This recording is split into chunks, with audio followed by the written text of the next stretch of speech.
El día de hoy vamos ya a analizar todo lo que tiene que ver con la unidad 1, donde empezamos, que son los recursos hídricos y las obras hidráulicas. En la clase introductoria, que fue la clase anterior, vimos ya un poco de problemática y tenían que hacer el análisis de esta parte de aquí, cómo varía el consumo del agua en tiempos de COVID, resumido en una infografía.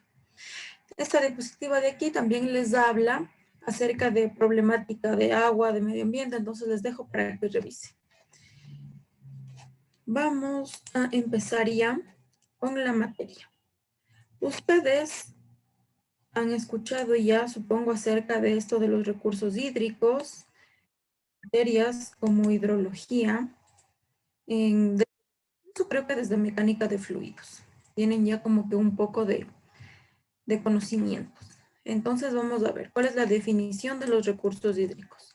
Los recursos hídricos son bienes naturales del patrimonio natural del Estado, de dominio público y de libre acceso para satisfacer la necesidad vital de la humanidad. Y esto es algo muy importante. Entonces, bueno, ya sabemos nosotros que los recursos hídricos, al ser bienes naturales, pueden ser provenientes de fuentes subterráneas, superficiales y de un sinnúmero de un listado que vamos a ver a continuación. Lo importante aquí es esto, nos dice, forman parte del patrimonio natural del Estado, ¿Y esto a qué hace referencia? Muchas veces, por ejemplo, yo que sé, en terrenos o alguien en su casa o en alguna propiedad que tenga, es como que encuentra vertientes superficiales provenientes tal vez de acuíferos, de algún ojo de agua, no sé. Muchas veces el propietario del terreno es el que se cree dueño del agua que salió de su terreno. Es lo mismo que decir que alguien encuentre petróleo en su terreno. ¿Ya? El agua es exactamente lo mismo. Es patrimonio del Estado, pero es de dominio público.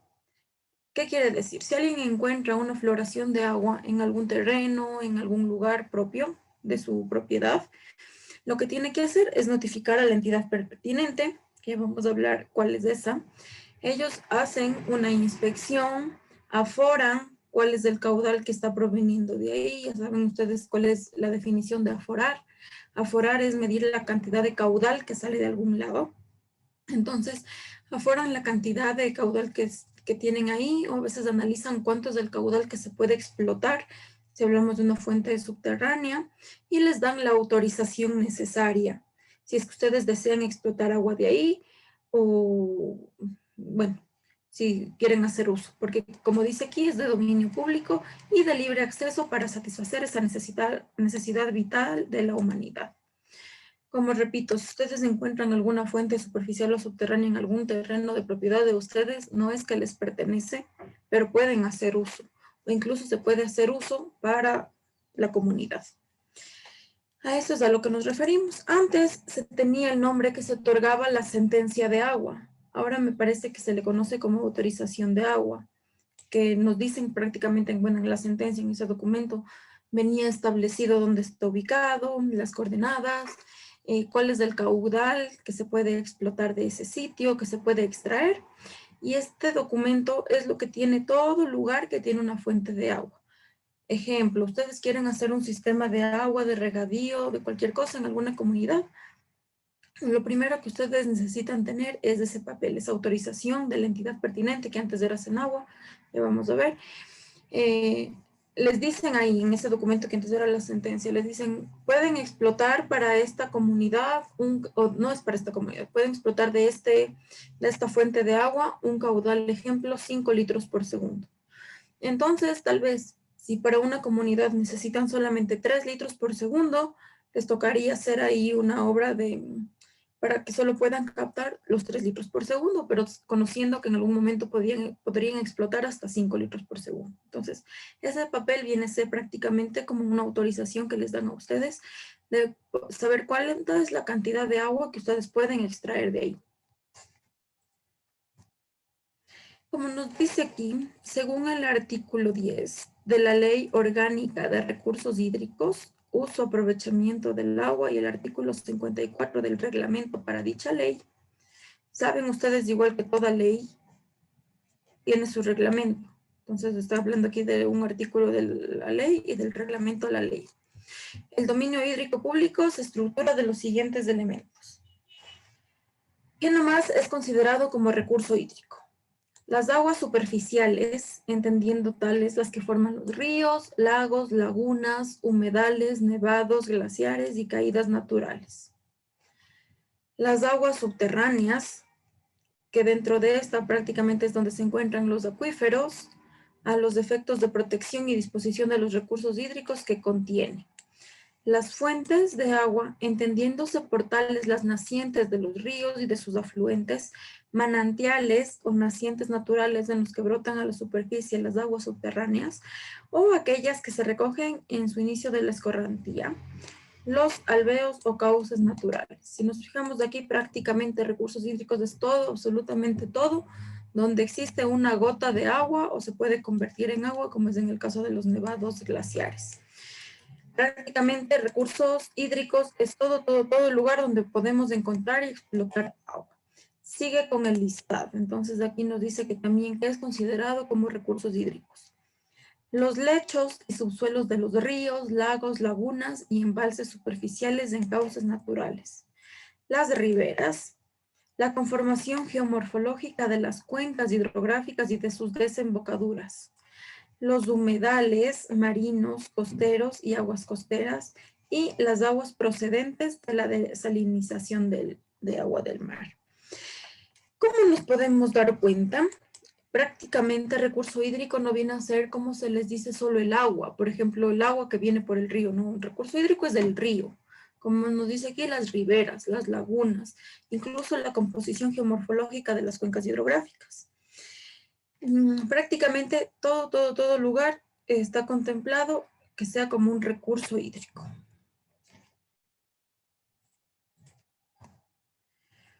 Nos dice, los recursos hídricos, que ya sabemos cuáles son todos los recursos hídricos que tenemos. Además, las obras de infraestructura hidráulica de titularidad pública y sus zonas de protección hidráulica se consideran parte integrante del dominio hídrico público. ¿Y esto qué es lo que nos quiere decir? Por ejemplo, la construcción de un dique, de un embalse, de una hidroeléctrica, de un canal de regadío. Todas estas, más que nada, son obras públicas que se hace para dar un servicio a la sociedad. Y esto nos dice que cualquier obra que se construya de titularidad pública pertenece al Estado. ¿Qué quiere decir? No porque, por ejemplo, alguien de ustedes ganó un contrato de construcción, yo qué sé, ya digo un canal de riego, y él construyó y él se cree dueño de esa obra. No, el dueño de la obra es del Estado. Siempre va a ser el Estado. Ustedes simplemente están prestando sus servicios para la construcción de lo que el Estado necesita construir. Entonces, como nos dice, toda infraestructura hidráulica es de titularidad pública. Repito esto porque es muy importante y es un tema de análisis. Aquí les voy a contar una pequeña experiencia que pasó ya hace algunos años atrás. A ver, ¿cuántos años atrás? En el 2014, estamos en 2021. Ya más o menos hace unos 7, 6 años atrás. La mayoría que somos de aquí, o algunos que no son, pero como estudiaban aquí, supongo que todos conocen el cantón Guano. Entonces, en Guano se planteó en ese tiempo la construcción de un puente sobre el río Guano, me parece que era en el barrio Santa Ana, que es al final, bueno, no es al final, sería el inicio desde arriba de la colina esa que tiene las escalinatas, del parquecito de juegos, ese puente que está ahí. Al inicio de ese puente se construyó inicialmente como una obra tal cual normal, se realizó la contratación. Entonces, a ver, dibujemos. A ver si puedo con el mouse. Digamos que esta era la sección transversal del río, ¿ya? Entonces, en este se construyeron los estribos. Bueno, digamos así. No están en el aire, no, pero esperen, está pésimo esto. Los estribos del puente. Bueno, aquí digamos que estaban asentados ahí con su cimentación, todo. Tenía su cimentación, sus estribos. Entonces, en este caso, sobre los estribos, ahí está desnivelado, incluso ya no. Venía aquí. No, espérense, no puedo, como esto está desnivelado. Peor. Ya. Ya. Digamos que esto que dibujé aquí, esto de café, son los estribos del puente. ¿Qué son los estribos del puente? Son la estructura donde se asientan las vigas y luego posterior la losa. Entonces, los estribos son considerados como infraestructura. Entonces, en ese tiempo, al inicio se contrató la construcción de este puente. ¿Qué pasó? Este puente, cuando estaba, digamos, ya le encofraron, ya saben ustedes que el encofrado es esa estructura de madera que se tiene para sostener cuando se funde. Tenemos de color, espérense. Ya, entonces digamos que todo esto le encofraron aquí. Bueno, todo era apuntalado con madera súper resistente, ¿no? Entonces todo lo que estaba abajo del puente era el encofrado que hicieron para la fundición de la losa y de las vigas del puente.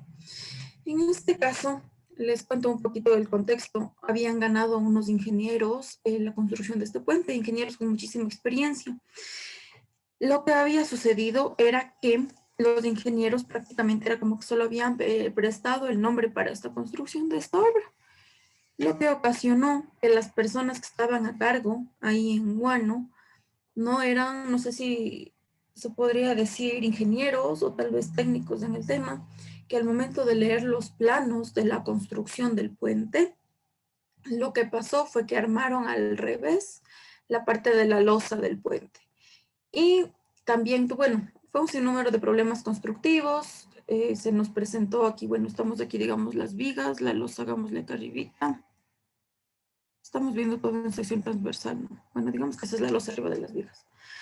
Cuando llegó el momento de quitar de desencofrar, quitar el encofrado, todito acá bajo las vigas del puente, lo que sucedió era que se generó un pandeo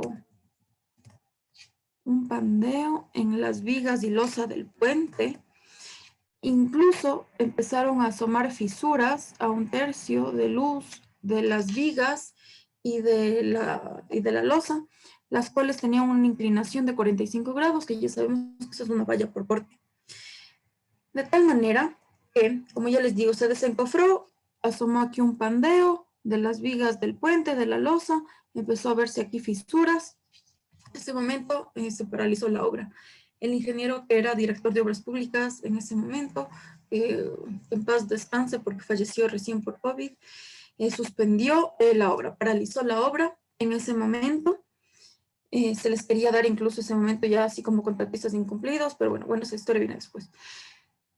Lo que pasó fue que intervino ya Contraloría. Entonces, cuando ya se paralizó la obra, ingresó Contraloría, querían hacer la prueba de carga en el puente. Entonces, imaginémonos si solo ya el puente, cuando se quitó el encofrado, ya mostró como les digo, un pandeo, ya mostró una inclinación, ya asomaron fisuras que luego se convirtieron en grietas.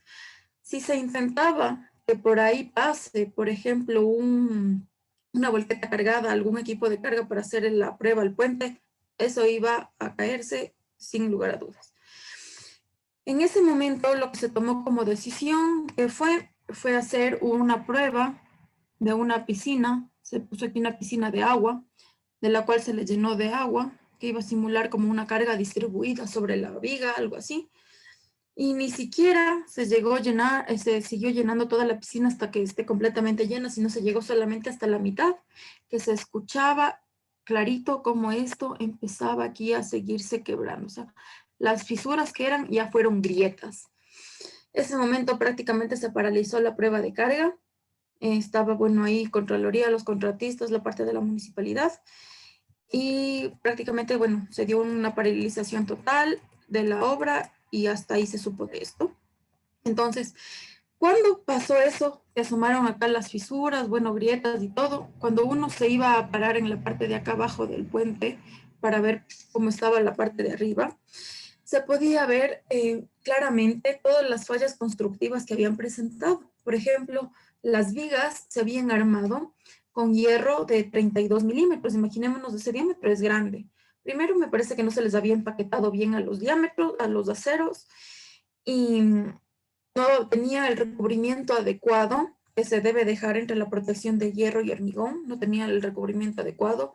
Aparte de eso, todos los traslapes se hicieron a la misma altura. ¿Eso qué quiere decir? Que justo la falla se presentó en un solo lugar por dejar los traslapes a la misma altura. Entonces, bueno, ya van a ver a lo que voy con esta historia, en los que les estoy contando porque sí. Cuando ya llegaron los ingenieros de los que estaba el nombre de la obra, por lo que ya se les iba a dar como contratistas incumplidos. ¿Qué quiere decir contratista incumplido? Que dejan de contratar 5 años en cualquier institución pública. O sea, prácticamente se quedan 5 años sin trabajo. Al momento de darles como que querían darles ya como contratistas incumplidos, vienen los dueños de la obra, que estaban los ingenieros, que eran muy profesionales, la verdad, y ellos tenían contratos muy grandes. Entonces, ellos que les den contratistas incumplidos por esta obra que no se había hecho bien, era como que les afectaba demasiado. Ellos optaron por devolver todo el dinero que se había invertido en la construcción de todo el puente hasta ese momento. Eran como, me parece que era hasta ese entonces como unos $500,000 más o menos. Entonces los constructores, sin tener ahí nada que ver ni nada, porque prácticamente el que construyó la obra era otro señor, pero ni el nombre de estos ingenieros, ellos devolvieron todo ese dinero para que no se les dé contratistas incumplidos. Entonces, en ese caso, ¿se podía dar esa situación? Sí, porque prácticamente se le está devolviendo a la institución pública todo el dinero del Estado y no hubo ningún perjuicio. ¿Qué pasó en ese momento? En ese momento, lo que se decidió, bueno, antes de eso, cuando se hizo la prueba de carga en las vigas, en la losa, en el tablero del puente, también se hizo una extracción de núcleos de los estribos. Entonces, al momento que se hace la extracción de núcleos, ¿qué es? Es una extracción de núcleos. Ustedes en ensayo de materiales, supongo que ya han de haber analizado cómo se arma un cilindro de hormigón, que son los que se les ensaya a los 7, 21 y 28 días para ver la resistencia que el hormigón tiene.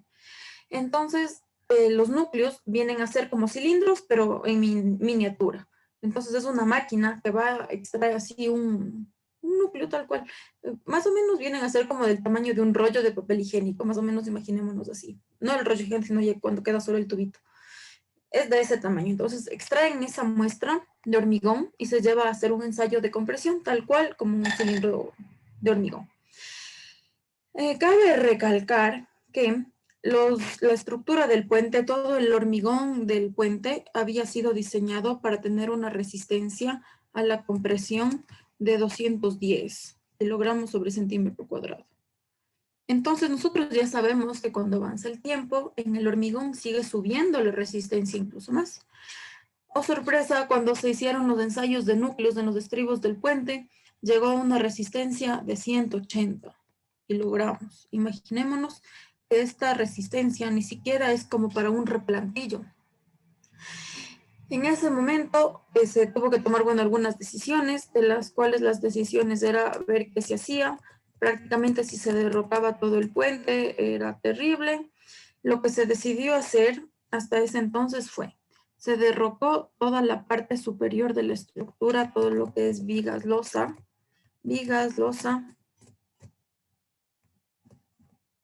volvemos a dibujarle ya mismo.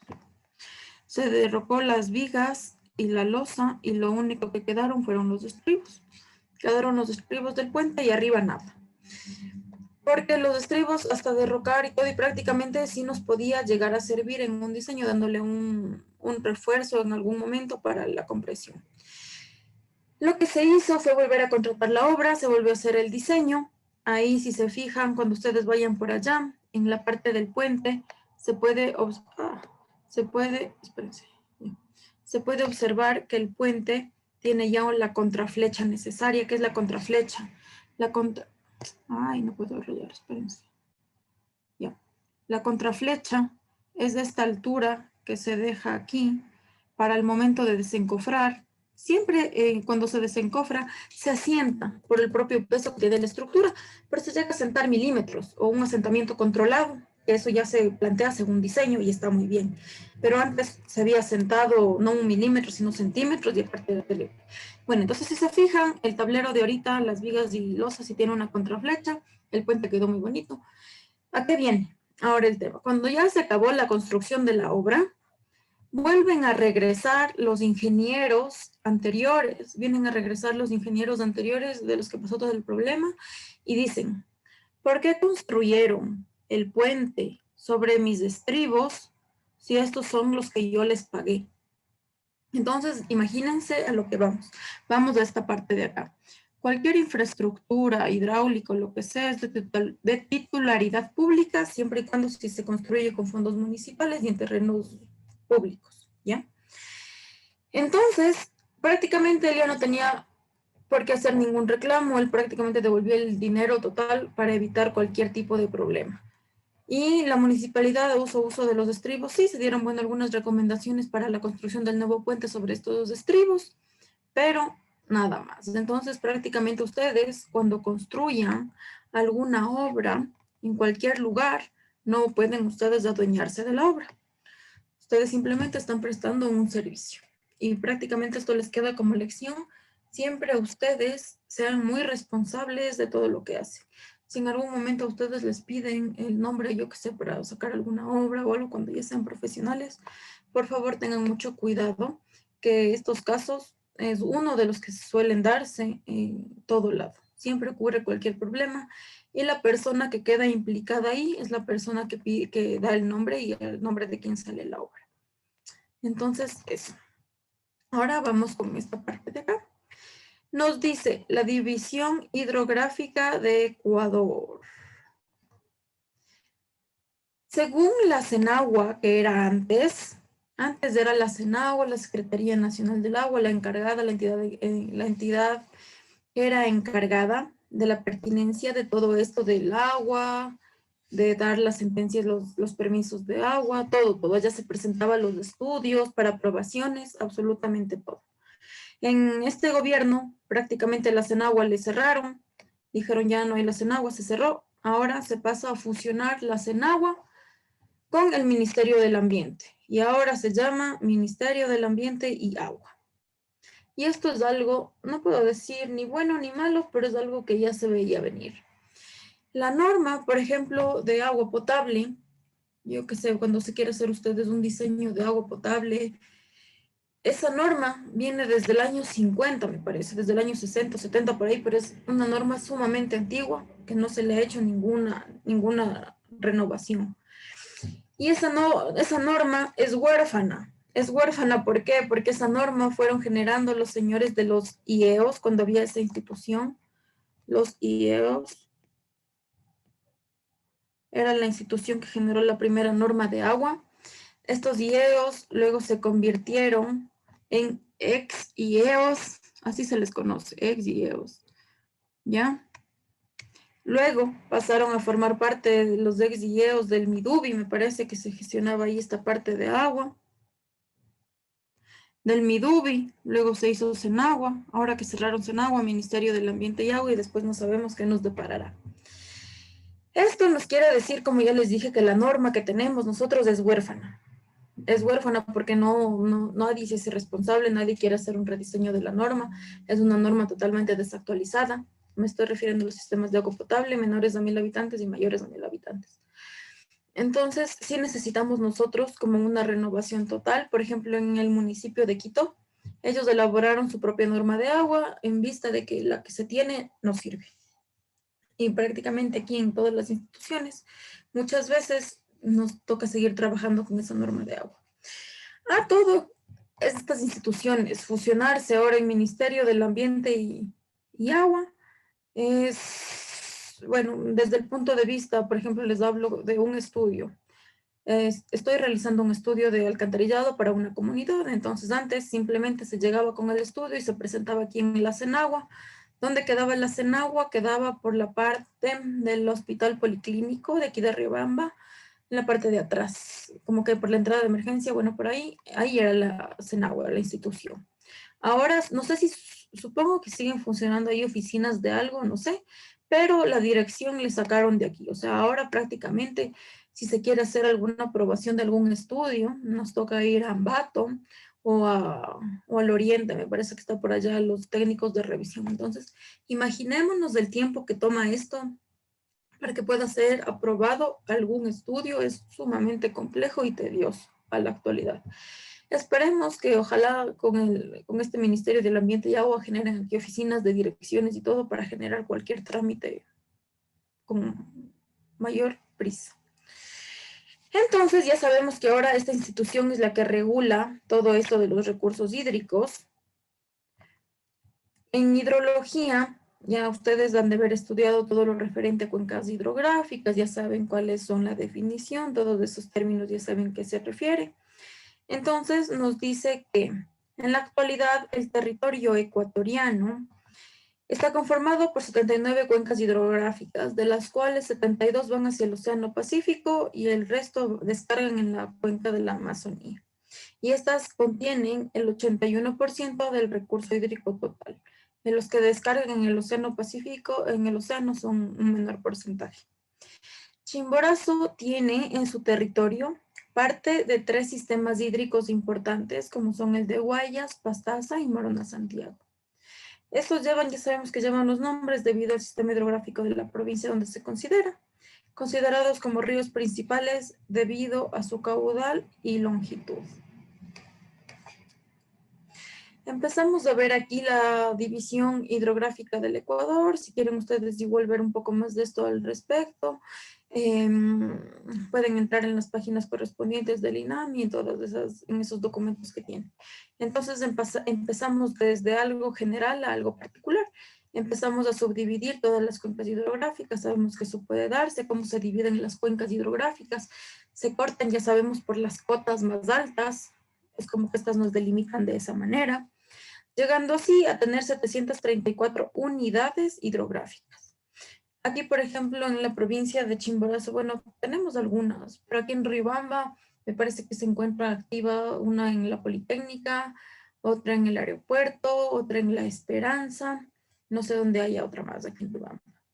Entonces, todo, como les digo, cualquier información de esto de las cuencas hidrográficas que ustedes necesiten para hacer cualquier balance hídrico, cualquier estudio que necesiten, pueden buscar información en el INAMI. Ahora vamos a pasar a analizar los usos consultivos del agua. El agua puede tener un uso consultivo y no consultivo. ¿Esto a qué se refiere? Cuando nosotros, por ejemplo, hacemos uso del agua, y esta cambia sus características originales, es un uso consultivo, porque la estamos consumiendo, pero no le estamos devolviendo a su estado natural en las mismas características. A diferencia del uso no consultivo, que lo utilizamos, pero puede regresar el agua en sus mismas características. ¿Y dónde podemos ver esto? Por ejemplo, cuando nosotros nos cepillamos los dientes, utilizamos el agua, pero ya le devolvemos el agua mezclada con pasta de dientes, entonces no regresa el agua en su estado natural al medio. Debe tener, ya sabemos, su tratamiento. Pero imaginémonos el caso de la hidroeléctrica, como nos dice aquí. La hidroenergía es el uso no consultivo que más volumen de agua demanda. Utilizamos el agua, pasa por una estructura que es la hidroeléctrica, nos genera electricidad, pero aguas abajo de esta estructura, ¿qué pasa? Sigue siendo en la misma agua, su misma composición, sus mismas características, absolutamente no ha cambiado nada. Entonces, esa es la diferencia entre usos consultivos y no consultivos del agua. En esta imagen de aquí podemos ver, nos dice cuáles son los porcentajes de la distribución de los usos consultivos en el Ecuador. Nos dice 80% uso agrícola, 13% uso doméstico y 7% uso industrial. Y esto según la CENAGUA en el 2011. Y suena algo muy lógico. Si nos acordamos de las estadísticas que vimos del primer día de clases, nos decía que el 70% aproximadamente era para uso agrícola a nivel, me parece que estaba a nivel país o hablaba a nivel mundial. Bueno, pero lo que me refiero es que siempre el mayor porcentaje es para uso agrícola. Después ya tenemos el uso doméstico y el uso industrial. Nuestro país no es un país industrializado, por lo que aquí podemos ver el porcentaje que refleja este dato de aquí. Aquí están unas imágenes para que no se olviden nunca esto del uso consultivo y del uso no consultivo de agua.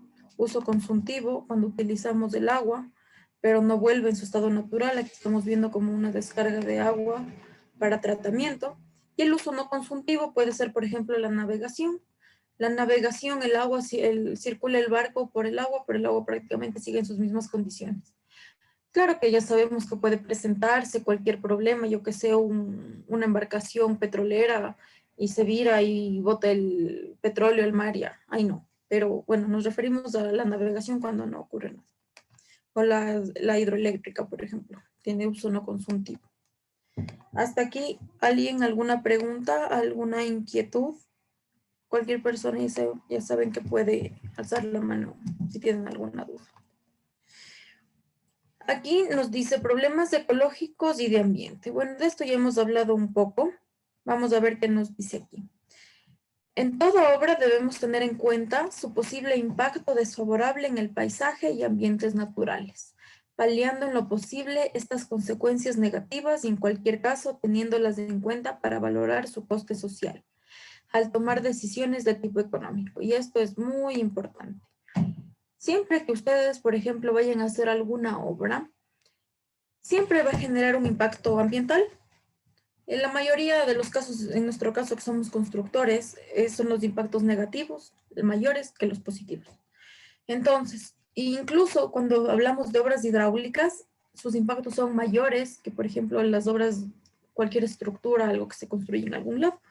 ¿Por qué? Porque nosotros trabajamos directamente, por ejemplo, con las fuentes hídricas. ¿Qué pasa si contaminamos un río? ¿Qué pasa si, bueno, desviamos un cauce? Entonces es algo sumamente complicado.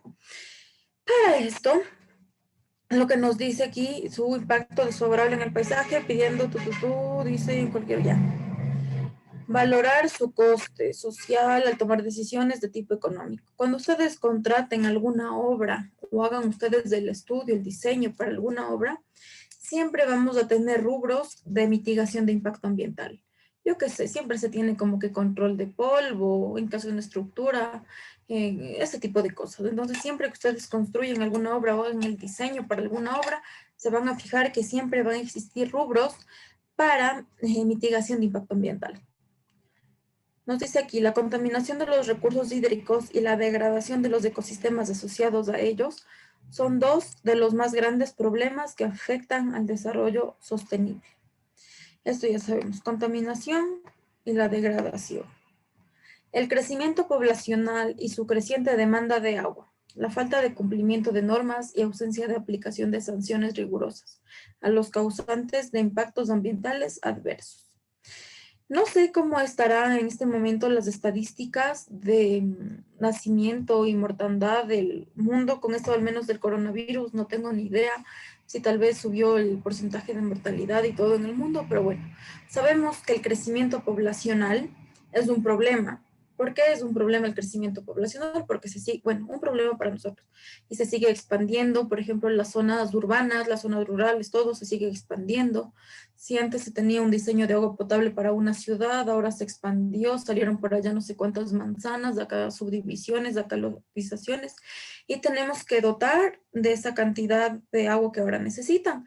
Prácticamente nos involucra el aumento de caudal, la construcción de nuevos sistemas para lo que sea que se necesite, si es regadío, si es para el agua potable, lo que sea. Entonces sí implica como que cierto problema esto del crecimiento poblacional. Vamos a analizar ahora cuáles son las etapas del desarrollo hidráulico que nosotros vemos en el medio. Tenemos tres etapas en las que nosotros prácticamente nos vemos implicados siempre. La primera etapa, tenemos este desarrollo inconexo o de oportunidad, el desarrollo integral y la etapa de superaprovechamiento. Ya vamos a ver a qué se refiere cada una de estas. El desarrollo inconexo o desarrollo de oportunidad. Yo creo que todas estas las hemos visto en algún momento. Desarrollo inconexo de oportunidad. ¿Qué nos quiere decir? Esta se refiere al periodo durante el cual se considera que hay agua de sobra para las necesidades y ello conduce a no cuidar su utilización y se toma simplemente de donde más conviene, sin pensar si perjudicará o no a otros posibles usuarios más adelante. Y yo creo que todos hemos visto esto en algún momento, tal vez todos lo hayamos vivido. Y se refiere al uso del agua sin medida, que sin control, sin medida, yo que sé, para un sistema de regadío, alguien saca el agua con una bomba del río y riega sin autorización alguna.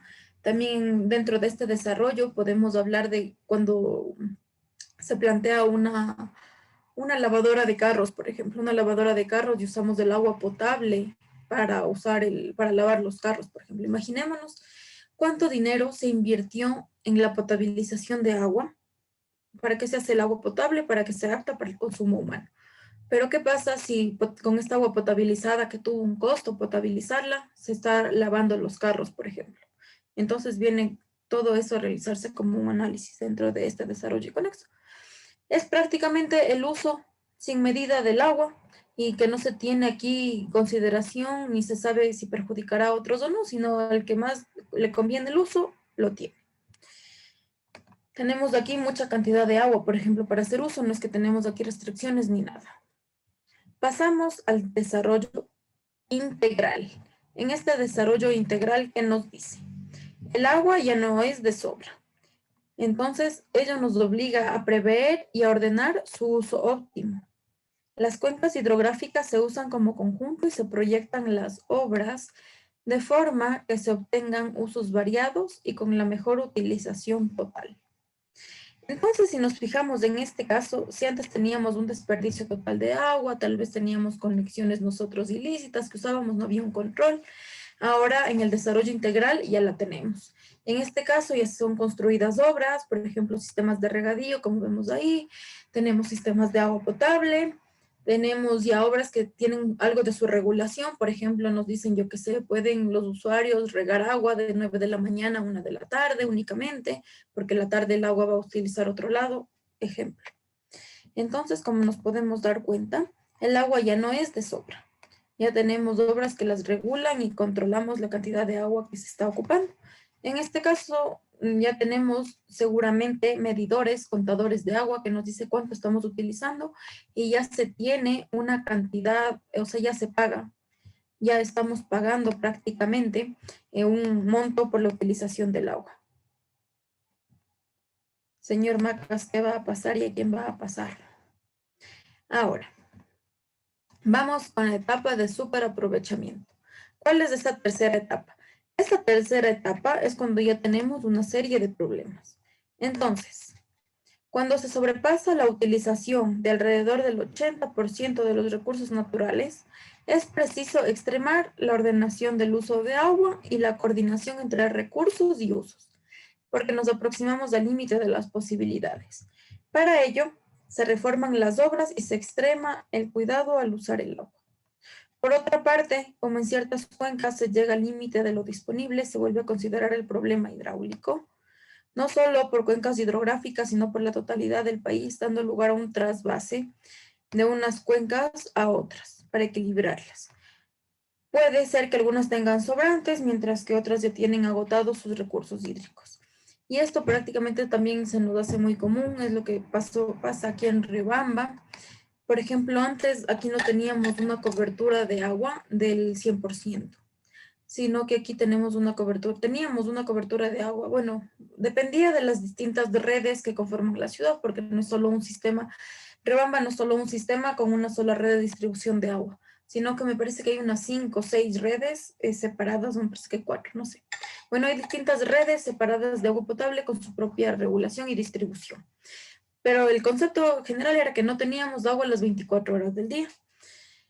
Después me parece que se explotó por ahí alguna fuente o se cambió alguna concesión de agua del Chimborazo, nos dieron un poquito más de caudal, pero si todos saben, ahora están haciendo, bueno, no terminan, no sé por qué, la construcción del trasvase de Alao, aquí en Riobamba, nos hubiésemos ido ya de gira, si no estuviésemos en esta época, para conocer cómo funciona y todo. Entonces, este trasvase, ¿qué es un trasvase? El trasvase es prácticamente la construcción de un canal gigante de donde se saca agua de una cuenca hidrográfica y la trasladamos a otro lado, que no tiene recursos hídricos, como es el caso, por ejemplo, les estoy explicando de Riobamba. Entonces, cuando ya funciona el trasvase, esperamos que las poblaciones de aquí en Riobamba o aledañas que no tenían agua ya van a tener las 24 horas del día. Entonces, si nos ponemos a analizar, nos encontramos dentro de esta etapa de superaprovechamiento. que es cuando ya los recursos hídricos han sido agotados. Por ejemplo, ¿qué hubiese pasado aquí en Riobamba si no se hubiese tenido la idea de hacer ese trasvase? ¿De dónde sacaban agua? Hubiese tocado tal vez buscar pozos de aguas subterráneas, pero no sabemos si el caudal de esos pozos va a ser necesario para la explotación de los mismos. Entonces, dentro de esta etapa de superaprovechamiento, que también nos dice, otra característica de esta etapa es de tratar de lograr la ampliación de los recursos naturales. Por ello, al estar próxima a la superación de la disponibilidad de agua dulce, se empieza a pensar en obtener la del mar por procedimientos especiales, previendo y el momento en que el consumo llegue o supere el 100% de los recursos naturales. Y esto es algo que ya se da. Por ejemplo, hay muchos países, muchas ciudades que están cercanas al mar, que utilizan ya la desalación, como ya les dije, el agua del mar como recurso hídrico. Entonces es cuando ya prácticamente han agotado sus posibilidades, su disponibilidad de agua. Entonces, así hemos visto las tres etapas del desarrollo hidráulico. La primera, que era la de desarrollo, la del desarrollo inconexo o de oportunidad. La segunda ya del desarrollo integral, que ya tenemos obras y hay un poco más de regulación. Y la etapa de superaprovechamiento es cuando ya prácticamente se están agotando los recursos y no hay como que nos ayuden controlando y eso, sino que ya nos toca ver otras posibilidades de obtención de los mismos. Con eso hemos terminado la parte de los recursos hídricos. Vamos a pasar ahora a un análisis de todo lo concerniente a obras hidráulicas. ¿Alguien hasta aquí alguna duda, alguna inquietud, quiere alguna aclaración de algo? Me puede preguntar. Dime, Guido. Y una pregunta, lo que usted hablaba antes sobre que era el Senagua y ahora es el Ministerio de Agua, algo así, ¿cada cuánto actualizan datos de todo para que haya como, o sea, datos actualizados? ¿Hace cuánto se actualizó y cada cuánto se debe actualizar eso? Datos como de qué, Guido. De caudales, de si es que se baja, y como hubo aquí una época donde se iba la luz porque no había suficiente agua, algo, problemas así, o no es, o en qué, o qué tenía que hacer el Acenagua, ahora Ministerio del Agua. Bueno, tiempo para que esta, digamos, funcione o tenga su permanencia, no hay. No hay. Simplemente crearon la Senagua podía haber seguido siendo Senagua toda su vida, pero la cerraron. Me parece como cerraron algunas secretarías del Estado, también cerraron la Senagua. Tal vez puede ser por recorte de presupuesto, posiblemente. Entonces la acoplaron al Ministerio del Ambiente y Agua, que se llama ahora. Hay que ver, o sea, no hay como un tiempo establecido que nos diga ahora el gobierno va a pasar, yo que sé, 4 años y va a seguir siendo el Ministerio de Ambiente y Agua. O puede yo tal vez este nuevo gobierno decir, yo que sé, vamos a crear un nuevo ministerio que solo sea Ministerio del Agua. No se sabe. O sea, eso ya depende de la jurisdicción, de todo, cómo hagan ahí sus leyes y todo. Eso ya depende del gobierno. ¿Y cómo se daba la actualización de datos en el Senagua? No se daba. No se daba como ya les explico, desde la época de los IEOs, que luego fueron XIEOs, luego Midubi, luego Senagua, no se actualizaba la información absolutamente para nada. Por eso digo, seguimos con la misma normativa, desde los años 70, me parece que 60, incluso desde el 50, no mentira. Entonces la normativa sigue tal cual. Tal vez los que sí están actualizando datos y me ha dado un poco de alegría es del INAMI. Sabemos que el INAMI son los encargados de esto del pronóstico del tiempo, del clima, de las lluvias, de las estaciones hidrográficas. Antes ellos tampoco tenían mucha información, incluso habían pocas unidades hidrográficas a nivel del país. Ahora ellos incluso ya hasta tienen, me parece, las curvas IDF, que eso es algo muy bueno, que a nosotros nos sirve para los estudios hidrológicos. Y eso antes, por ejemplo, no se tenía. Pero con relación a la CENAGUA, nunca se ha tenido datos de nada. Así era, no funcionaba muy bien esa institución. Dime, Erika. Bueno, Gaby, yo tengo una consulta ya. Nosotros, una vez que ya realizamos esto de las etapas del desarrollo hidráulico y tenemos que pasar una por una, ¿no? Primero la inconexo, después la del integral y ya por último pasamos a la de superaprovechamiento ya. Y una vez ya superada esa última, la de superaprovechamiento, y ya acabamos nuestro recurso hídrico de manera definitiva, ¿qué procedemos a hacer de ahí? ¿Nos fijamos en otro recurso hídrico o tratamos de darle solución a esto? Ya, es una muy buena pregunta. Y por ejemplo, es algo que ya sucede. Imaginémonos Rebamba, pongámosle el ejemplo a Rebamba, pero que ya no haya el trasvase que están haciendo en este momento. Imaginémonos, o incluso ya digamos con el trasvase y todo. Y superó ya Riobamba, tuvo un crecimiento poblacional terrible, hemos explotado prácticamente todos los recursos hídricos que ya teníamos y el agua que tenemos ya no nos alcanza. En este caso, ¿qué se tendría que hacer? Como les dije, primero ver todas las soluciones posibles, que hubiese sido, por ejemplo, explotación de acuíferos. Digamos, se perforaron pozos, se sacaba de ahí agua y también se terminó. Entonces ahí ya nos toca ver soluciones un poquito más a futuro y con un poco más de restricciones. Como les digo, es lo que pasa, por ejemplo, en Europa. Se ven mucho estos casos. En España es muy conocido por tener este tipo de casos. Ellos, aparte de que enfrentan, como les comentaba, sequías muy grandes, ellos tienen este tipo de problemas. Por eso es que allá se tiene la construcción de embalses, de la mayor cantidad de embalses, me parece, a nivel Europa. ¿Qué es un embalse? Como ya saben, es una estructura que nos ayuda a almacenar agua. Eso es lo que nos tocaría a nosotros hacer, si ese fuese el caso.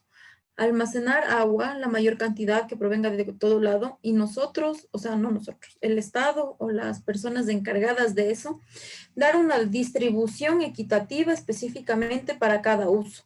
Por ejemplo, es lo que hacen allá las regulaciones de agua. Yo que sé, al uso agrícola les dan por una cierta temporada solo el 40% de agua. Tienen ustedes, señores agrícolas, del 40% de agua, usen para lo que necesiten y para lo que les alcance. Priorizan el uso para las actividades domésticas, por ejemplo, para la población, y de igual manera para la parte industrial. Entonces ellos los porcentajes, por ejemplo, les regulan muy bien, hacen una muy buena regulación de esto. Entonces después de esta etapa de super aprovechamiento, vendría como que ya ser una mejor regulación de todo lo que nosotros tenemos. Estoy hablando de la zona sierra. Podría ser tal vez construcción de embalses, de almacenar agua, yo que sé, en algún lugar y darle una muy buena redistribución. Si es que se llegara a pasar el caso, que todos los acuíferos ya hayan sido explotados, si no alcanza el agua del trasvase que se pueda traer de cualquier lado. Y en la costa, por ejemplo, ahí me parece mucho más fácil, sería la desalación de agua.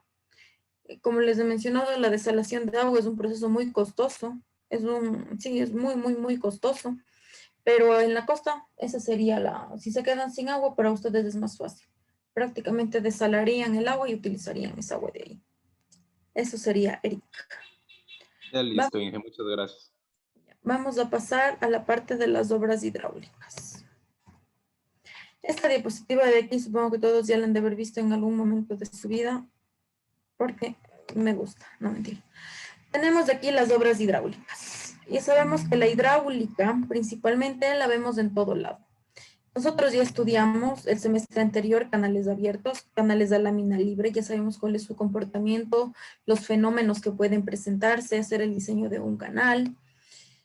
Sistemas de agua, pueden ser de agua potable, de agua para riego, los que funcionan a presión, cuando el agua funciona a presión. En todo lo que tiene que ver con las industrias, cuando se tiene maquinaria hidráulica, incluso en maquinaria, vehículos de maquinaria, funciona de igual de manera hidráulica. Y en tratamiento de aguas residuales, el tratamiento de agua potable, como por ejemplo tenemos el alcantarillado o la potabilización de agua. Entonces, la hidráulica prácticamente interviene en todo lado, al igual que todas las otras ramas de la ingeniería civil, como es el caso de estructuras, vías, sanitaria, hidráulica sanitaria, y una correcta gestión hacen como que un conjunto adecuado para que todo vaya muy bien. Entonces, todos prácticamente nos complementamos. Vamos a ver ahora aquí las ciencias de la ingeniería relacionadas con la ingeniería hidráulica. Nos dice que el desarrollo y aprovechamiento de los recursos hidráulicos requiere o exige la concepción, planeación, diseño, construcción y operación de las instalaciones para controlar y utilizar el agua. Básicamente, esta es una función de los ingenieros civiles, pero son necesarios los servicios de otros especialistas profesionales. Y esto es algo muy importante y que a mí siempre me gusta mencionar. Para nosotros los ingenieros civiles, nuestro campo ocupacional es sumamente amplio. No es que, por ejemplo, tal vez si en alguna época, yo que sé, está bajo el trabajo, los que trabajan en el sistema con el servicio público, otros trabajan solamente con los sistemas privados, bueno. Y digamos, supuestamente es mucho más fácil conseguir trabajo en nuestra área de la construcción que en otras. ¿Por qué? Porque nosotros, como vamos a ser ingenieros civiles, si no estamos haciendo algún diseño, estamos en construcción, bien sea como contratistas o como residentes de obra, como superintendentes, como fiscalizadores. Si no hay trabajo en eso, podemos estar haciendo diseño, podemos estar de dibujantes, podemos estar haciendo levantamientos topográficos, podemos estar haciendo, como les digo, un sinnúmero de diseños en todas las ramas, en todo el, entonces. Para nosotros, gracias a Dios, en nuestro campo ocupacional es muy grande. Para nosotros estar sin trabajo, por decir así. Se puede conseguir trabajo de cualquier cosa pronto. Pero sabemos que nosotros también necesitamos como que de otras ramas para que todo salga perfecto. Yo que sé, por ejemplo, cuando se va a construir algún edificio, necesitamos, nosotros como ingenieros civiles podemos hacerlo, pero vamos a necesitar un ingeniero eléctrico, por ejemplo, que haga las instalaciones, en fin, ese tipo de cosas. Nos dicen, la utilización de los recursos hidráulicos es necesario regular tanto la cantidad como el nivel de agua. Esta intervención del hombre en los procesos naturales requiere de la construcción de diferentes estructuras hidráulicas. La ciencia que es aplicada al diseño y los métodos de construcción la conocemos como hidrotécnica, aunque hidrología, hidráulica y todo con la técnica de la construcción. No se ha escuchado mucho este término, pero igual les mencioné. Y está íntimamente relacionada con otras ciencias de la ingeniería. De todos ustedes dentro de las ramas de la ingeniería civil, ¿qué creen que es lo primero, lo fundamental que nosotros necesitamos analizar para cualquier tipo de obra? ¿Qué ciencia es la que se relaciona dentro de la rama de la ingeniería civil? ¿Quién me dice? ¿Quién de ustedes es la más importante? La geotecnia, Inge. Gracias, Nadia. La geotecnia nos dice. ¿Alguien tiene alguien tiene otra idea? La topografía. La topografía nos dice José, geotecnia Nadia. ¿Alguien nos dice otra? Hidráulica. Hidráulica nos dice Jeremías. ¿Alguien más? Ya, bueno, solo falta que alguien diga estructuras y que alguien diga algo más por ahí. Digamos que todos tienen como que algo de relación, pero a mi punto de vista, bueno, que ciencias relacionadas con las obras hidráulicas ya. La hidráulica, no es la hidráulica. No es bueno, pero veamos lo que es la hidráulica y de ahí pasamos. Nos dice la hidráulica estudia las leyes que gobiernan el comportamiento del agua en reposo y movimiento. Nosotros ya sabemos como ingenieros hidráulicos que nosotros analizamos en mecánica de fluidos, ustedes ya vieron la estática, la dinámica, el movimiento en canales abiertos, en flujos de presión. Eso es lo que estudia la hidráulica. La hidrología estudia el régimen y la actividad de aguas superficiales y subterráneas. La hidrología, como ya saben, estudia todo el concepto de la cuenca hidrográfica, aguas subterráneas, analizamos lo que son las curvas IDF, estudios hidrológicos, periodos de retorno, las crecidas máximas de los ríos, todo ese tipo de cosas analizamos con hidrología, que igual es muy importante, igual que la hidráulica. Venimos de la topografía. La topografía permite conocer la forma del relieve de una zona y ubicar correctamente las obras. Y para mi punto de vista, la topografía es la ciencia, no por decir la más importante, pero sí la que tiene inicialmente mucha relevancia para cualquier diseño y construcción. ¿Por qué? Cuando ustedes van a hacer algún diseño de cualquier cosa, bien sea desde una casa, un edificio, un canal de riego, una vía, primerito es el estudio topográfico. Al momento que ustedes no realizan bien un estudio topográfico, al momento de venir el constructor a replantear su topografía, pueda que les coincida, como pueda que no. El momento que no coincide un replanteo en la topografía es algo terrible, porque toca muchas veces volver a hacer un rediseño total, se perdió toda la parte del diseño anterior. Entonces la topografía es algo fundamental. Y como les digo, igual para los contratistas, siempre hay que fijarse que tienen que hacer un replanteo, ver que coincidan las coordenadas y también que coincidan los niveles, que es tal vez lo más difícil en estas situaciones que coincidan las alturas en cada uno de los puntos que se ha ido levantando. Entonces, la topografía es la ciencia que a nosotros nos ayuda a ponerle a nuestra obra en sitio y que ésta no se mueva. La topografía va ligada también con la geología y mecánica de suelos, como dijo Nadia, la geotecnia, que es muy importante de igual manera. Nos permite evaluar el tipo de suelo en el que vamos a construir, el tipo de materiales que conforman el suelo. Nos ayuda a establecer los niveles de cimentación a los que podemos nosotros profundizarnos para ver que nuestra obra quede estable. Entonces, tanto la geología y mecánica de suelos como la topografía son las bases para cualquier buen diseño o implantación de cualquier diseño.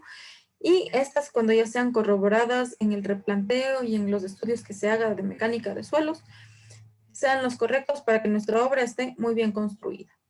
Entonces, y esto es para cualquier obra, no estoy hablando solo de la hidráulica, ¿no? La topografía y la geología y mecánica de suelos es fundamental para cualquier obra que ustedes necesiten. Así sea que van a construir la del perro, pero me hacen ahí un SPT para ver cuál es la carga admisible que soporta para que el perrito luego no se caiga, no, mentira. No, pero en serio es fundamental.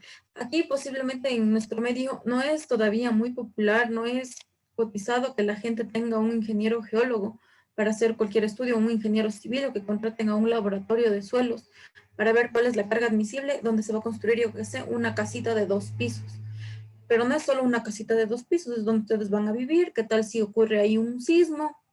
Entonces, siempre es muy importante. Yo les digo, mi recomendación, si ustedes van a construir cualquier cosa, hagan sus estudios correspondientes de mecánica de suelos y un muy buen levantamiento topográfico. Con esta van de la mano, de igual manera, las estructuras, la resistencia de materiales. Entonces nos vamos fijando que todas las ciencias, todas las materias que ustedes están ahorita cursando van de la mano toditas. Es fundamental tener un correcto dominio de todas. Las estructuras ya sabemos que nos ayudan a tener una muy buena cimentación, una muy buena base, un muy buen armado de todos los elementos estructurales, desde la cimentación hasta que se termine la construcción de cualquier cosa. La resistencia de materiales para elaborar buenos diseños de hormigón, ver la afluencia del hierro, ver todos los ensayos de todos los mampuestos que vayan. Entonces, en fin, todas las materias en sí tienen una unión perfecta de todo. ¿De qué serviría que ustedes hagan un muy buen diseño, por ejemplo, de un tanque reservorio de agua potable de unos 500 metros cúbicos? Por ejemplo, imaginémonos, son megatanques. Si ustedes en el diseño estructural no lo realizan de buena manera y empieza a fisurarse por algún lado por fallas de diseño, o puede ser por fallas de igual manera constructivas, de un mal diseño de hormigón, muchas cosas pueden pasar, pero como ven, todo va de la mano. Todo va de la mano. Vamos ahora a evaluar cuáles son la clasificación de las obras hidráulicas en función de su propósito. Vamos a ver según su propósito y según la función que éstas tienen. Entonces, las obras hidráulicas sirven para muchos propósitos, entre los cuales tenemos los siguientes. El abastecimiento de agua para consumo doméstico o industrial. Riego de cultivos. Producción de energía eléctrica, navegación, y también hay otros. Estos se utilizan para beneficio del hombre, según el propósito, ya sabemos, para agua potable, regadío, uso industrial, producción agrícola, navegación. También tenemos el uso del agua para alcantarillado, para evacuar las aguas servidas, las aguas pluviales también ya sabemos que son las aguas lluvias.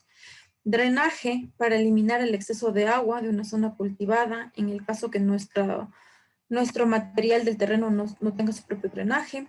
Control de crecientes y protección de orillas. Entonces, las obras hidráulicas prácticamente están siempre en nuestro medio, ya digo, agua potable, alcantarillado, drenaje, navegación, regadío en la zona industrial, control de crecientes y, como nos dice aquí, protección de orillas, que esto también es fundamental.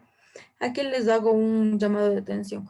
Cuando alguien de ustedes, yo que sé, tienen propiedades o viven cerca de algún río o algo, siempre dar la protección necesaria a las orillas para tener un control de crecientes adecuado. Muchas veces construyen, pero a la orillita del río que pasa ahí por la casa o de alguna quebrada, como es el caso que se está viendo, que cuando tenemos épocas de lluvia, se desliza o hay asentamientos por una mala cimentación y empieza a fallar todas nuestras estructuras. Entonces siempre ahí tener mucho cuidado. Como vimos, esta es la clasificación de obras hidráulicas según su propósito. Vamos a ver cuál es la clasificación de obras hidráulicas según la función que éstas tienen. Según su función, las obras hidráulicas se clasifican primeramente en obras de captación. Esto ustedes ya saben por lo que vimos del semestre anterior. Al final, las obras de captación pueden hacerse por gravedad, con tomas de derivación, como es el caso de las bocatomas, y presas de embalse o por bombeo también. Bombeo es el caso de las aguas subterráneas. Aquí estamos viendo imágenes de obras de captación. Tenemos, por ejemplo, aquí esta bocatoma, el río Blanco debe ser en Quimiac. Si nos fijamos, es una bocatoma que tiene aquí el azul, por acá se hace la captación. Capaz es una bocatoma, una bocatoma de fondo. Tiene aquí su rejilla. Acá tenemos un embalse, esta presa Chiquiurco en Ambato. Almacena aquí cantidad de agua y desde ahí realiza su distribución, su conducción. Estas son las obras de captación que nosotros vimos del semestre anterior, una bocatoma lateral, que si se acuerdan el agua ingresaba por esta rejilla de aquí, y una bocatoma de fondo, que ingresaba el agua por la rejilla en la parte superior de la presa o del azud. Tenemos, después de las obras de captación, vienen las obras de conducción. Entonces, ¿cuáles son las obras de conducción? Son canales, túneles, tuberías, pasos de depresiones, acueductos, como les dije, sifones invertidos, tuberías de presión. Entonces, la conducción viene a ser el elemento que une la captación y el almacenamiento o a veces la planta de tratamiento. Lleva el agua, puede llevar la gravedad, como estamos viendo aquí el caso de estos dos canales, Canal de las Abras o el Canal Chambuguano, lo lleva a gravedad o lo puede llevar también a presión. Este canal, yo creo que todos han de haber visto esta conducción, el canal del Chambuguano, allá en Yaruquíes, atraviesa este canal toda la parroquia, entonces es muy fácil de ver. En todo lado se observa un canal de riego, son obras de conducción. Estamos viendo aquí un sifón, proyecto Quimiac, nos damos cuenta que ya es una tubería a presión y por el material que tiene, es una fundición hierro dúctil, nos podemos dar cuenta de esto, que debe tener grandes presiones nominales para que le hayan hecho en este material. Tenemos acá el túnel de este proyecto Quimiac como conducción, y de qué nos fijamos que prácticamente es una sección circular, pero circula parcialmente llena. Entonces no funciona a presión, sino más bien a lámina libre. Dentro también de las obras de conducción tenemos los pasos de elevado, los pasos de quebrada que se les llama, de sistemas de presión de acá de agua potable. Tenemos acá un acueducto del proyecto Chambo, que esto ya vamos a ver un poquito más cuando analicemos acueductos, que son como puentes donde pasan en la parte superior canales de agua. Tenemos acá de igual manera este sifón invertido, tubería a presión en alao, un canal embaulado en alao, también tenemos aquí un tipo túnel. Si nos fijamos, todas son obras de conducción. Tenemos ahora el caso de las obras de protección. ¿Qué nos quiere decir obras de protección? Son obras que nos ayudan a proteger a nuestros sistemas de cualquier tipo de fenómenos o casos que se nos pueden presentar. El caso de desarenadores, aliviaderos, desfogues, disipadores de energía y tanques de presión. En el caso de desarenadores, nos ayuda a proteger de la arena, de los sólidos que ingresan a nuestro sistema. Como estamos viendo aquí en esta fotografía, es un desarenador. Aliviaderos o desfogues son estructuras que nos ayudan a nosotros a proteger de crecidas máximas, de caudales externos que tengamos, como es el caso de aquí. Estamos viendo un aliviadero mediante esta compuerta. Cuando crece tal vez mucho caudal, se va por la parte de acá. Y tenemos disipadores de energía y tanques de presión. Cuando nuestros sistemas de agua o algo están ganando muchísima energía, ya sabemos que eso es muchas veces perjudicial. Tenemos disipadores y tanques rompedores de presión. Todas estas son obras de protección. Aquí estamos viendo un tanque de presión, que es el mismo en este sistema de aquí. ¿Cómo funciona un tanque de presión? Imaginémonos que aquí, por lo menos en la sierra, lo que siempre pasa es cuando las captaciones se encuentran en las partes sumamente altas de las montañas, por ejemplo, pueden llegar a tener desniveles sumamente altos. Ejemplo, en la cima de la montaña tenemos una altura de 500 metros con diferencia donde se va a realizar la distribución en la zona donde está viviendo la gente. Imaginémonos una presión de este tipo. 500, bueno, pongamos 400 metros de columna de agua. Es muchísimo. Que la gente abra la llave de agua allá abajo, le explotará. Entonces, en ese caso, se instalan estos tanques rompepresiones, que llega el agua y como nos fijamos que el tanque está abierto a la atmósfera, pierde prácticamente toda la presión acumulada y sigue su camino. Por eso es que estos tanques rompepresiones se suelen colocar a alturas, a distintas alturas, cada 70, 50 metros de desnivel. Entonces tenemos, por ejemplo, como les digo, 500 metros de desnivel. Vamos colocándole cada 70 metros un tanque rompepresión, que vendría a simular prácticamente como una válvula reductora de presión, pero como a veces no hay válvulas gigantes para un caudales tan enormes, se construyen estos tanques. Esa es la función que tiene. Tenemos las obras de regulación. Siempre que nosotros escuchemos obras de regulación, es lo mismo que obras de almacenamiento, como viene a ser en este caso los reservorios. Reservorio para agua potable o reservorio para regadío. Los reservorios de agua potable deben estar cubiertos en sus casos para evitar que entre sólidos, arena, todo el agua. A diferencia del agua de regadío que tiene esta estructura de aquí, que es como una pirámide truncada e invertida, su sección. Entonces, esos reservorios funcionan almacenamiento de agua y van teniendo la regulación durante el día de consumo, por ejemplo. Se llenan en la noche y a medida que avance el día van vaciándose para según cómo es el consumo de la población. Tenemos aquí un pequeño esquema de un sistema de abastecimiento de agua, que podemos ver como que sus partes básicas y vamos a empezar haciendo el estudio, su estudio. Vamos a empezar entonces con la fuente de abastecimiento. Fuente de abastecimiento de agua, ¿qué se les viene la idea que es aquí? ¿Cuál es la fuente de abastecimiento? La fuente de abastecimiento es el río que tenemos aquí. Este es el agua. Esta es la fuente de abastecimiento, el agua que tenemos acá. Empezamos. ¿Cuál es aquí la obra de captación que se tiene? Si nos fijamos en la imagen, bueno, primero analicemos antes que todo la imagen.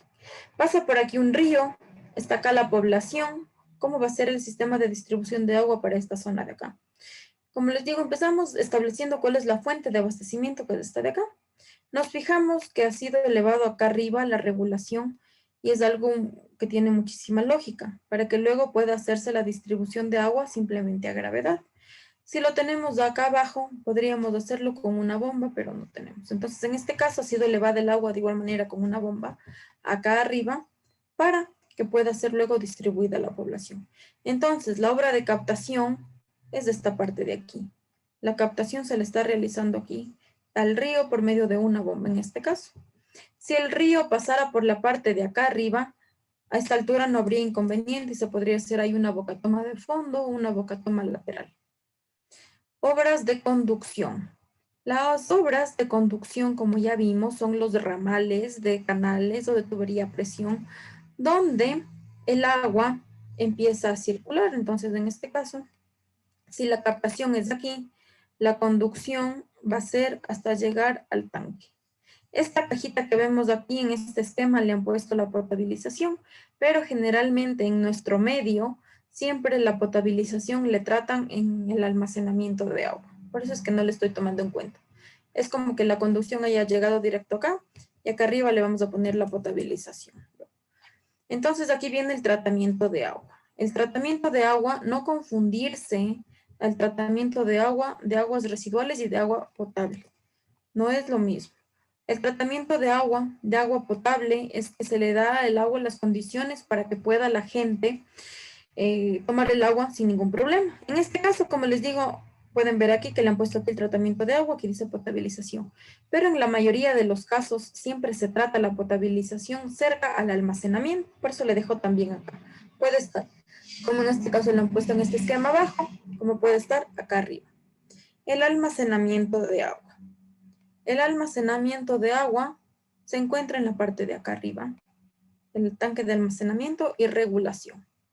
Y nos queda solamente por establecer cuál es la distribución. Entonces, la distribución de agua se le conoce desde la salida del agua por el tanque de almacenamiento, como en este caso de aquí. Estamos viendo aquí la salida, esta tubería de agua. Como es todas las redes que conforman a donde se está distribuyendo el agua. Entonces la distribución de agua viene a ser este conducto de acá que sale hasta todo lo que llega acá. Y este sería un esquema básico, como nos dice aquí en el subtítulo que tenemos acá, nos dice: cualquier sistema de abastecimiento de agua a una comunidad, por rudimentario que sea, debe constar de los siguientes elementos. Entonces, todos estos elementos debe tener cualquier sistema de agua potable como mínimo. Como mínimo. Si queremos aquí, por ejemplo, terminar el ciclo, si aquí es la distribución, posiblemente por acá le colocarán, bueno, en algún lado la planta de tratamiento de aguas residuales, y cuando el agua ya sea tratada de las aguas residuales, será vertida de nuevo al emisor, que en este caso, por ejemplo, puede ser este río. Y así terminaría este ciclo del agua urbano. Hasta aquí, ¿alguna duda, alguna inquietud? Chicos, de las partes principales, no. Entonces vamos ya mismo a terminar. Hemos visto ya las partes principales y acá están como que una descripción básica de lo que ya vimos anteriormente. Fuentes de abastecimiento, ¿qué son? Es el río, es la laguna, es el lago, es la vertiente, es el agua subterránea, es la cantidad de agua que ustedes van a extraer de algún lado para que esta pueda ser dotada a alguna comunidad, por ejemplo. Obras de captación, eso ustedes ya saben, las obras de captación son las estructuras que se utilizan para captar, de primer lugar, el abastecimiento, el agua que se tenga.